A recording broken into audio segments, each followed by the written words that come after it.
Assalamualaikum warahmatullahi wabarakatuh. Halo semuanya, selamat datang di podcast Bisa Serupa, bincang bersama seniman rupa, di mana tempat kita menggali kisah inspiratif nih dari para seniman. Podcast Bisa Serupa ini adalah ruang untuk berbagi perjalanan, tantangan, dan juga kesuksesan dari para seniman-seniman hebat, khususnya seniman-seniman muda. Sebelumnya, perkenalkan, nama aku Syafa, bersama rekan saya Dinda yang akan menemani podcast pada kali ini. Hari ini kita kedatangan tamu, yaitu Mas Wahan Fatih Ridwan. Selamat datang Mas Wahan. Ya, halo semuanya. Hari ini. Alhamdulillah sangat baik. Terima kasih Pak Dinda dan Syafa udah mau mengundang saya ke sini. Iya, Jadi teman-teman, sama-sama. Mas Wahan ini masih mahasiswa ya, Iya. Vokasi UB jurusan DKV yang saat ini sedang berkarir sebagai digital freelance illustrator. Mungkin untuk bisa memulai ya, bisa diceritakan nggak nih tentang gimana sih Mas Farhan memulai karir gitu sebagai freelance ilustrator? Sebenarnya kalau sebagai freelance ilustrator itu sendiri udah mulai cukup lama. Mulainya itu dari waktu SMA, itu sebenarnya bukan langsung bukan langsung online. Kalau dulu tuh lebih ke teman-teman. Jadi waktu SMA itu lebih coba-coba bikin, kalau kalian tahu, vektor ilustrasi atau karikatur lah. Nah, itu awal-awal tuh berawal dari menawarkan jasanya ke teman-teman sekelas atau satu angkatan lah. Nah, itu terus berkembang sampai pada akhirnya terjunlah itu ke online, dan online itu mulai merambah ke istilahnya ke customer yang lebih jauh lagi, yang tadinya cuma dari teman-teman sekelas atau satu SMA mulai ke satu pulau, satu Jawa, atau se-Indonesia, atau bahkan ke luar negeri, itu sih. Gitu ya Mas ya. Menurut Mas Farhan sendiri nih, personal branding itu apa sih?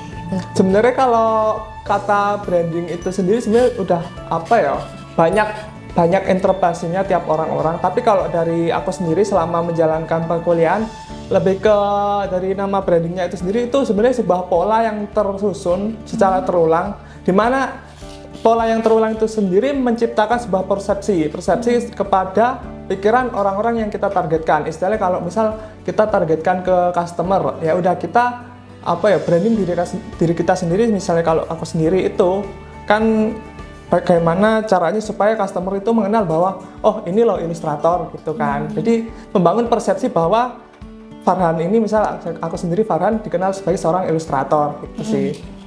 Nah, kalau misalkan nih, menurut Mas Farhan sendiri sebagai ilustrator, gimana sih proses perjalanan membangun personal branding atau dari misal melalui platformnya, strateginya atau targetnya itu sendiri itu gimana sih? Sebenarnya kalau strateginya ya itu tadi, bagaimana cara kita, apapun yang kita lakukan supaya orang-orang itu mengenal kita sebagai apa yang kita ingin brandingkan itu sendiri. Misalnya kalau kita ini ingin membranding diri kita sendiri sebagai ilustrator atau digital ilustrator itu kan.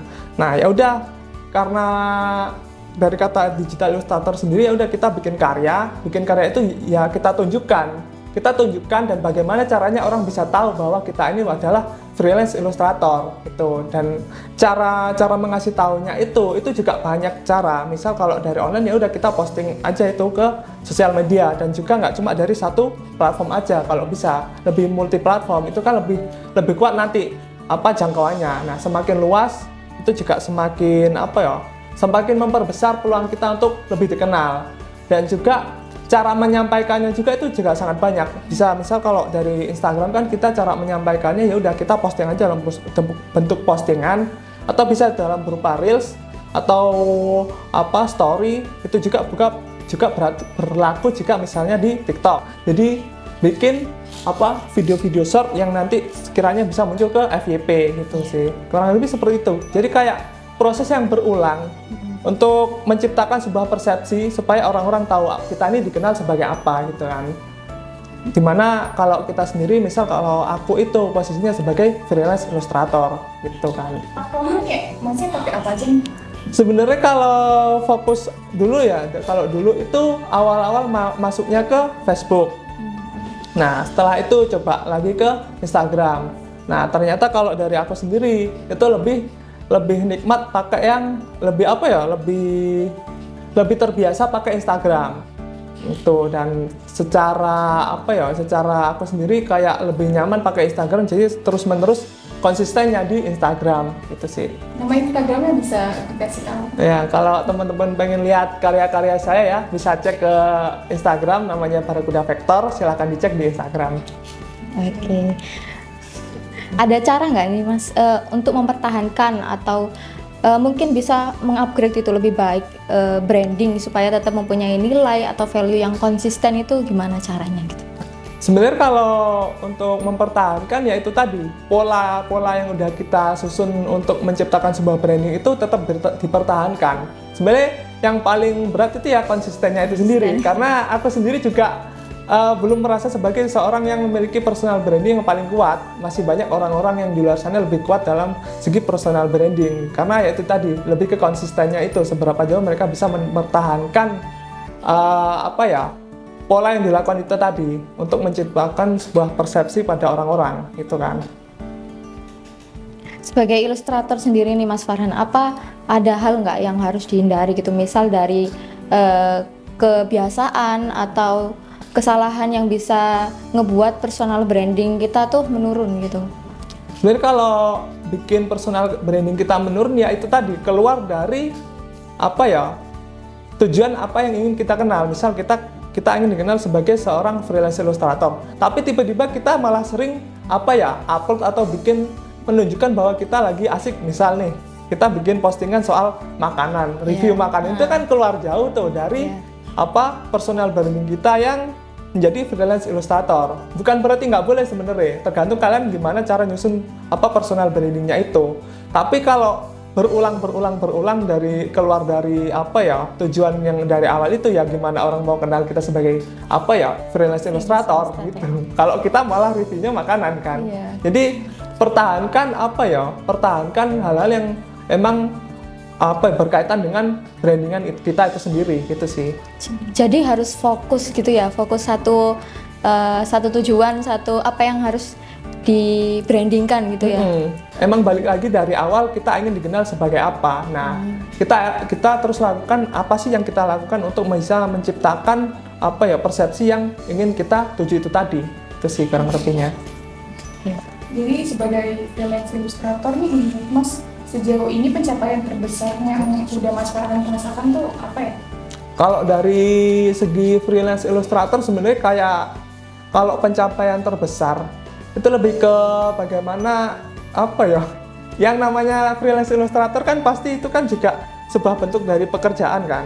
Iya, kalau pencapaian terbesarnya lebih ke bisa mendapatkan istilahnya uang lah kurang lebih, meskipun tidak bisa dibilang itu adalah uang yang mungkin tiap orang punya persepsi takaran banyaknya uang itu setiap orang beda-beda. Cuman kalau dari aku sendiri itu sudah cukup untuk menambah, istilahnya kalau sebagai mahasiswa uang jajan lah, itu lebih enak sih. Kalau kita mau ingin apa itu nggak terlalu terkekang, karena kita sendiri udah ada supply uang itu dari sendiri.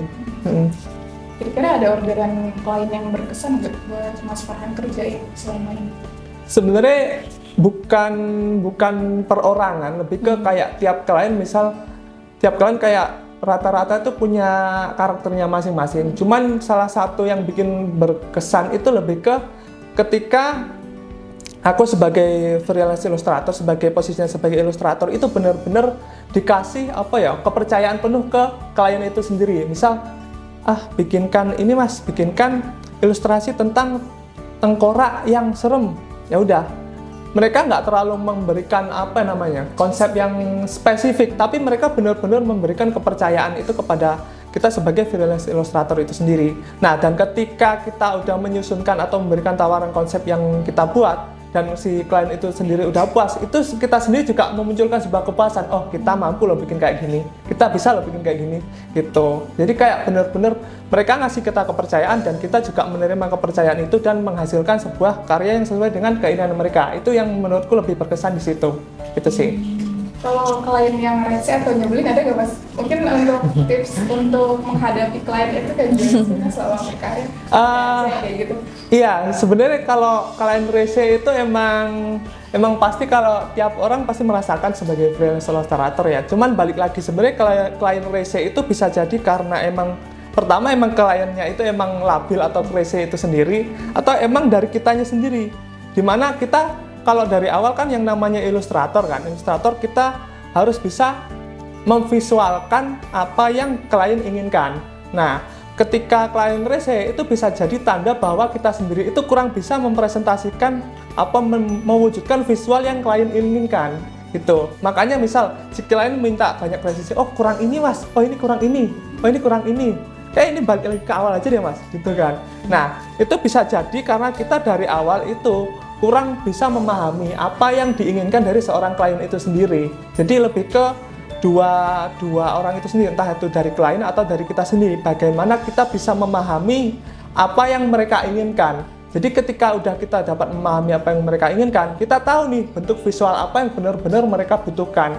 Karena misalnya nih, apa yang di mata kita bagus belum tentu bagus di mata klien gitu. Jadi makna bagus di makna klien sama di makna di diri kita sendiri itu belum tentu tepat.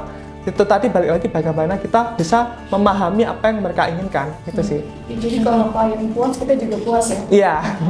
Kira-kira ada proyek tujuan mas ke depannya nggak buat memperkuat personal branding atau karirmu sendiri sebagai digital illustrator? Sebenarnya kalau untuk branding dari sebagai freelance ilustrator itu sendiri, ya itu balik lagi sih mempertahankan konsistensi itu tadi. Apalagi sekarang kan untuk kalau dari aku sendiri kan sekarang menginjak di semester 6 kan ya. Kalau di semester 7 kan udah mulai masuk ke magang-magang gitu kan. Dimana kalau magang kan tentu saja kalau di bidang industri kreatif portofolio sangat dibutuhkan kan.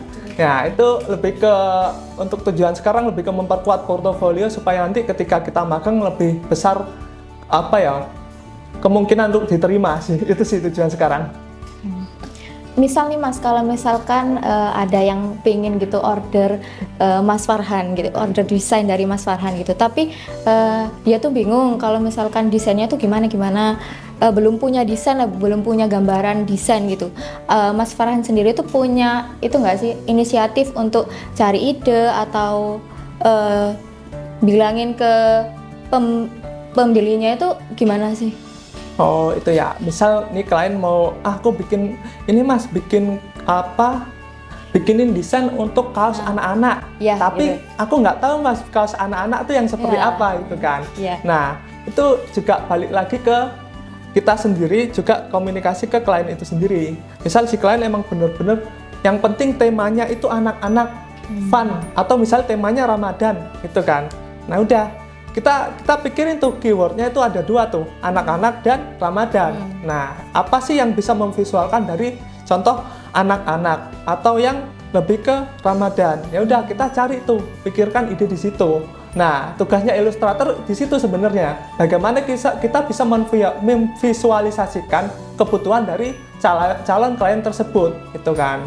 Itu. Apalagi kalau dari mereka sendiri juga bingung. Nah, itu kemampuan dari seorang ilustrator itu nggak cuma dari segi teknis menggambarnya aja, tapi dari penyusunan konsep itu juga sangat diperlukan. Itu seperti itu sih kurang lebihnya. Jadi bisa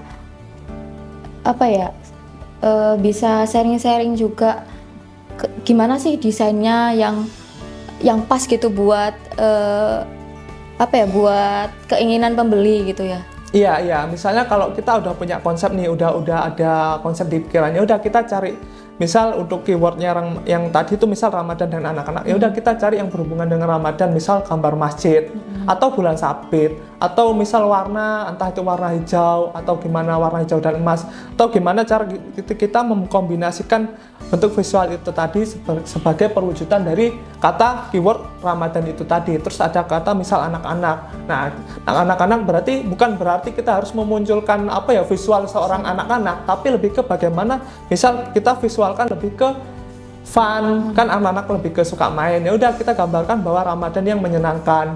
Gitu sih, atau hewan-hewan yang lucu-lucu itu kan bisa berkaitan dengan anak-anak. Itu lebih ke bagaimana kita memvisualkan itu tadi sih, dan juga bagaimana presentasi Ramadan dan visual anak-anak itu dari klien juga bagaimana gitu kan. Itu tadi balik lagi ke bagaimana kita bisa mengikuti keinginan dari klien, karena apa yang bagus di mata kita belum tentu bagus di mata klien. Gitu sih. Iya, benar-benar. Kalau misalkan ini niat-niat atau keinginan gitu awal mula ingin menjual desain atau apa ya? Kan kalau desain itu kayak ada sebelumnya tuh kayak ingin menjual nilai-nilai apa? Bukan nilai-nilai ya, kayak keinginan gitu. Keinginan menjual desain itu dari umur berapa gitu? Kalau umur berapa sebenarnya itu tadi balik lagi di mana sebenarnya kalau itu berawal dari hobi ya, hobi yang dulunya tuh sebenarnya aku sendiri lebih suka hobi menggambar dari waktu SD sih sebenarnya udah suka gambar sebenarnya. Meskipun dari keluarga sendiri sebenarnya nggak ada yang suka gambar. Aku sendiri satu keluarga tuh yang suka gambar itu aku sendiri. Cuman karena ya udah dari keluarga juga nggak melarang sama sekali, kayak ya udah terserahmu aja kita. Ya udah tak kembangin di situ dan titik awalnya emang dari SMA. Dari SMA waktu itu dimana udah mulai dapat laptop sendiri meskipun laptop itu lungsuran dari orang tua ya. Berarti disupport gitu ya dari orang tua. Lebih ke emang gitu. Kebetulan emang dapat fasilitas yang memadai aja sih. Misal laptop kita nggak sebenarnya bukan yang harus gimana tapi misal tiba-tiba dapat laptop lungsuran dari orang tua, ya udah itu aku manfaatin tuh. Ternyata bisa nih buat gambar. Nah, tak cobalah di situ. Nah, kebetulan bisa dipakai gambar, terus aku coba tawarin ke teman-teman, mau nggak nih? Gitu kan. Oh, mau nih. Nah, di situ muncullah, oh ini bisa toh dijadiin sebuah pekerjaan, meskipun bukan pekerjaan yang tetap ya, karena basicnya berawal dari hobi. Awal-awalnya juga dari hobi.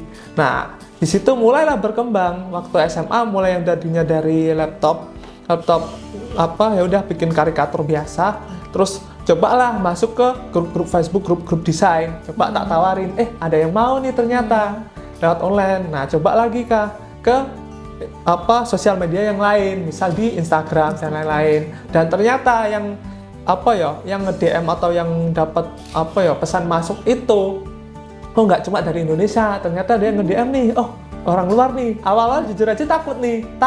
Aduh, ini bahasa Inggris bisa nggak ya? Gitu kan. Sebenarnya waktu di awal ya udah coba aja dulu gitu kan. Ternyata nggak sesulit itu kok untuk komunikasi gitu. Yang penting kita yakinin aja dulu gitu kan. Kita coba aja dulu. Nah, di situ seiring berjalannya waktu ternyata berkembang terus gitu. Sampai ke titik awal masuk kuliah itu sampai sekarang. Bahkan sekarang juga lebih lebih diakui, lebih dilihat. Apalagi kalau dulu kan waktu SMA kan yang suka gambar ya udah aku sendiri. Jadi orang-orang cuma mengenal, Farhani bisa gambar, udah berhenti di situ. Dan ketika masuk ke perkuliahan, masuklah ke dunia yang hampir sama. Orang-orangnya tuh hampir sama semua kan, suka-suka desain, suka ilustrasi, suka seni dan lain-lain. Di situ lebih nyambung lagi obrolannya. Nah, disitulah mulai berkembang lagi bagaimana sih cara menciptakan ilustrasi yang lebih bagus dengan dengan perspektif dari orang-orang yang satu hobi gitu. Itu sih sebenarnya. Kalau dari Mas Farhan sendiri pernah ngerasa kayak bosen gitu gak? Bosen atau jenuh atau kayak ngeblank gitu memikirkan ide desain gitu, pernah nggak sih kayak gitu itu? Sebenarnya kalau bosen pasti pernah sih, pasti pernah. Apalagi kalau ini ranahnya udah dijadikan sebagai pekerjaan ya, gitu kan. Pasti kata bosen tuh pasti pernah, gitu kan. Cuman kalau lebih ke membiasakan diri aja sih sebenarnya. Dari awal membiasakan diri, ini loh yang kita suka dari awal emang ini. Skill kita tuh ini yang value yang kita bisa ciptakan itu ini. Ya udah kita harus konsisten di situ. Dan juga mungkin kalau sebosan apapun kalau emang kepepet ya kenapa enggak sih, pasti dikerjain kan. Ya. Gitu kan. Paling kalau lagi butuh banget nih, butuh uang, nge-freelance gitu kan. Ya kali kita diem-diem aja kan. Apalagi kita punya skill di situ gitu. Atau itu nggak pernah coba skill lain gitu, atau misal udah mencoba skill lain ternyata nggak cocok di sini, jadi kayak lebih fokus ke desain gitu. Ada nggak pemikiran ngubah skill lain atau menambah skill lain gitu? Sebenarnya bukan lebih ke mengubah, lebih ke menambah, lebih menambah dimana supaya kita tuh lebih bisa menambah value. Value bukan cuma dari diri kita sendiri, tapi juga dari ilustrasi kita sendiri. Karena basicnya itu tadi kan, ketika kita berkomunikasi dengan klien, itu kan balik lagi komunikasi emang paling penting. Bagaimana kita bisa memahami. Nah, skill di luar ilustrasi, di luar teknisnya itu jauh lebih penting sebenarnya. Nggak cuma dari teknis ilustrasinya kita jago gambar, tapi bagaimana kita bisa berkomunikasi. Contohnya seperti ini, kita kan berkomunikasi ini kan. Bagaimana aku sendiri bisa menyampaikan apa yang ingin aku sampaikan ke orang-orang yang lebih jelas apa yang mereka tanyakan misalnya gitu sih. Kurang lebih seperti itu sebenarnya. Kalau skill bukan menggeser skill atau mengganti skill, tapi menambah atau mengembangkan skill supaya nanti value-nya bisa bertambah. Misalnya aku ada contoh cerita sebenarnya, ada orang yang minta bikinin desain ini mas, desain dari misalnya dari salah satu anime, fan art lah itu fan art. Nah, bikinin ini seperti ini itu kan. Kalau terus tak coba komunikasi ini. Ini seperti ini mas, yang bagusnya tuh seperti ini. Misal bagusnya tuh detailnya yang seperti ini, warna yang seperti ini, detail yang seperti ini. Cuman kalau pakai detail yang seperti ini atau warna yang seperti ini akan jauh lebih sulit mas. Nah, cuman aku bisa bikin dengan harga yang lebih tinggi gitu. Kalau mas mau tak bikinin, cuman balik lagi ke harga yang lebih tinggi karena dari segi pengerjaan juga berbeda dengan teknik sebelumnya. Nah itu kan masuk tuh dari segi skill komunikasinya. Nah ketika skill kita tuh udah nambah, kita bisa tuh yang tadinya cuma kita bikin, mas aku bisanya cuma bikin ilustrasinya seperti ini. Nah ketika kita bisa bernegosiasi di situ, kita bisa menambah value di ilustrasi itu sendiri yang tadinya cuma misal harganya cuma biasa, bisa naik ke 2 kali lipat dengan kita berkomunikasi dengan klien dengan baik. Itu tadi sih. Kalau misalkan dari karyanya sendiri, karya Mas Farhan sendiri, ada nggak sih kayak perbedaan atau desain yang ditonjolkan gitu, ciri khasnya Mas Farhan sendiri itu gimana? Nah, sebenarnya kalau dari aku sendiri lebih ke kalau style, dari aku sendiri lebih suka yang warnanya colorful dan kontras. Itu lebih ke emang dari minat aku sendiri itu lebih suka warna yang kontras. Lebih fun aja liatnya dan lebih eksplorasinya bisa jauh lebih luas. Tergantung kita mau bentuknya visualnya seperti apa gitu kan. Terus juga tapi bukan berarti sebenarnya misal nih karena dari awal gambaranku warnanya colorful banget itu kan, kontrasnya kuat banget. Tapi bukan berarti misal ada klien yang minta, "Mas, ini bikinin desain cuma warnanya yang biasa ya, misal monokrom aja atau satu warna aja." Bukan berarti nggak bisa. Cuman karena emang brandingan dari awal lebih suka yang pakai warna kontras, jadi yang ditampilin yang kontras aja gitu sih. Jadi misal ada klien yang mungkin keluar dari style atau keluar dari apa yang biasa aku bikin, bukan berarti aku tolak. Apalagi kalau dari segi skill aku bisa ngelakuin dan juga dari harga emang cocok, terus komunikasi udah jelas di situ, ya kenapa nggak terima aja. Mungkin bedanya yang nggak di-upload aja, sesimpel itu sebenarnya gitu. Berarti nggak berpatokan pada ciri khas itu ya, kalau misalkan ada requestan desain yang seperti ini, seperti itu gitu ya? Iya, apalagi kalau kita sebagai ilustrator, kan beda kalau gimana ya, jadi sudut pandang yang aku dapatkan selama berkuliah di DKV kan desain kan basicnya, bukan yang seni rupa atau gimana. Bener. Itu lebih ke kalau ilustrator ataupun graphic designer basicnya itu bagaimana kita bisa menyelesaikan sebuah masalah dari orang-orang yang mereka itu misal mereka emang punya masalah dan kebetulan kita bisa menyelesaikan masalah tersebut dalam bentuk visual. Misal kayak itu tadi mereka punya masalah nih, pengen desain kaos, butuh kaos nih gitu kan, ya udah yang desain kita bisa selesaikan masalahnya itu dari kita sendiri sebagai seorang ilustrator. Nah makanya kita tidak akan berpatok style spesifik, cuman patokan kita lebih ke masalah apa yang kita bisa selesaikan dengan skill yang kita punya itu sih. Jadi nggak ada patokan kayak style khusus yang misal mas aku pengen gambar ini, nggak bisa mas, ini di luar style, meskipun aku bisa tapi karena di luar style aku nggak bisa mas. Nggak, kalau sebagai ilustrator harusnya selama kita punya skill yang emang dibutuhkan itu tadi dan juga emang dari komunikasi ataupun harga emang udah deal-dealannya udah cocok, ya kenapa enggak, terima aja gitu kan. Itu emang tugasnya sebagai ilustrator gitu kan. Iya benar-benar. Sebelumnya ada mention harga untuk harga desain itu ada patokan nggak mas untuk tiap-tiap desain, misalnya untuk tadi desain baju sendiri atau bikin banner atau logo itu gimana? Sebenarnya kalau patokan harga itu kayak tiap orang punya patokannya masing-masing, punya harganya masing-masing, dan juga sebenarnya tiap klien juga punya harganya masing-masing gitu. Tergantung dari mereka tuh latar belakangnya apa, misal dari company atau perorangan atau gimana. Nanti kita bernegosiasi juga lebih bervariatif. Jadi nggak ada patokan khusus, harga tuh segini. Kalau yang seperti desain ini tuh segini. itu nggak ada patokan yang lebih khusus, tapi balik lagi bagaimana kita bernegosiasi dan berkomunikasi seperti apa sih yang mereka inginkan. Bisa jadi desain yang terlihat simpel itu tadi malah harganya yang lebih mahal karena emang dari awal balik lagi ke permasalahan yang bisa kita selesaikan. Nah, kita menyelesaikan masalah itu kan juga menciptakan value kan. Nah, sejauh apa value itu bisa kita ciptakan dari desain itu sendiri. Jadi semakin tinggi value yang kita bisa ciptakan, jelas tadi menjadi patokan harga yang bisa kita jadikan untuk harga ke klien itu sendiri. Jadi nggak ada patokan, ya pasti ada kasarannya lah, bukan yang patokan pasti, tapi lebih ke kasarannya aja. Bagaimana kita bisa menentukan harga itu sendiri, itu sih sebenarnya. Ada pesan lagi kan nih dari Dinda? Udah? Oke. Perjalanan Mas Farhan ini pengalamannya keren ya atau menarik gitu, mulai dari awal karir, tantangan juga pencapaian sebagai freelance ilustrator nih tentunya sangat juga memotivasi nih buat teman-teman semua yang memulai atau ingin menjadi ilustrator juga gitu ya. Kalau dari Dinda? Mungkin itu aja ya. Sebagai penutup bincang kita hari ini, mungkin ada pesan atau saran dari Mas Farhan untuk menonton teman-teman khususnya pejuang personal branding khususnya di seni rupa, di digital ilustrator gitu. Iya, mungkin kalau orang-orang atau teman-teman kalian semua yang mau mau mencoba terjun ke bidang ilustrasi, desain atau yang lain-lain, ya intinya coba aja dulu. Mungkin ini kata-kata yang terlihat klise. Iya. Klise, tapi emang bener.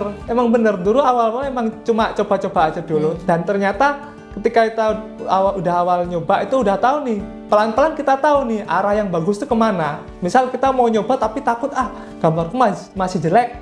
Ya kalau nunggu bagus ya kelamaan gitu kan. Selama kita berproses dalam menciptakan gambar yang bagus, kita juga bisa memulai untuk menciptakan bagaimana sih brandingan yang bagus, dan itu juga akan berjalan seiringnya waktu. Jadi intinya mulai aja dulu gitu sih. Iya. Terima kasih banyak Mas Farhan untuk waktu dan ceritanya. Makasih juga teman-teman yang udah hadir dan menonton podcast ini sampai selesai. Semoga podcast Bisa Serupa bincang bersama seniman rupa kali ini dapat menjadi manfaat, motivasi, dan juga inspirasi untuk teman-teman semua. Sampai jumpa di lain waktu, tetap kreatif dan semangat. Wassalamualaikum warahmatullahi wabarakatuh. Bye. Udah.